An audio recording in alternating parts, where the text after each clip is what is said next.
Et voici la DS5, le troisième opus de la gamme DS, la gamme premium de Citroën.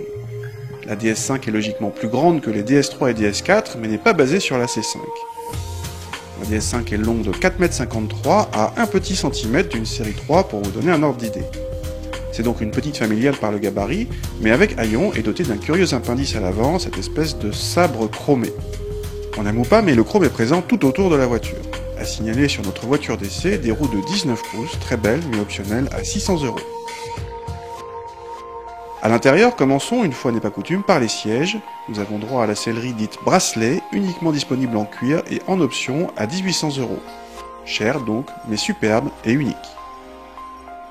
La planche de bord jouit d'une très belle qualité de fabrication grâce à des plastiques et des assemblages de qualité.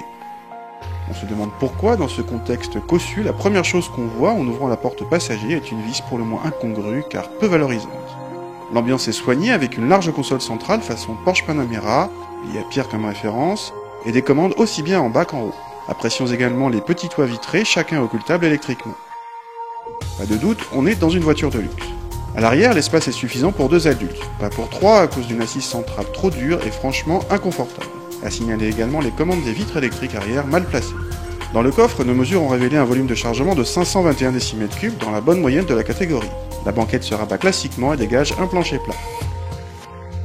À l'avant, Citroën propose des motorisations essence et diesel de 110 à 200 chevaux. Nous avons droit au 2 litres diesel de 163 chevaux associé à une boîte mécanique à 6 rapports. Doux à l'utilisation, très souple, il permet des performances honnêtes, mais il ne sert à rien de monter dans les tours. La commande de boîte est agréable et le freinage puissant. Alors cette DS5 est plutôt agréable à conduire, plutôt dynamique, c'est un positionnement que de toute façon Citroën a voulu pour toutes ses DS. La contrepartie, c'est qu'on a une voiture qui n'est pas très confortable, et ça c'est assez décevant pour cette DS5, surtout si on la compare à la C5, qui elle est un monument de confort.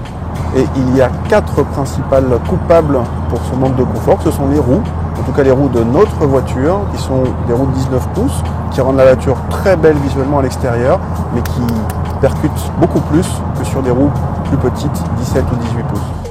Quitte à sacrifier un peu le total look de la DS5, nous vous conseillons donc des roues de 18 pouces au maximum. Ça tombe bien, ça vous fera moins cher, parce qu'au niveau tarif, cette DS se veut élitiste. Notre version coûte 37 600 € hors option, et avec les options présentes sur notre modèle, on dépasse les 40 000 €. Autrement dit, on attaque les allemandes premium sans complexe. Mais vu le niveau de prestation, c'est vrai que cette DS5 n'a pas grand chose à leur envier, au contraire même.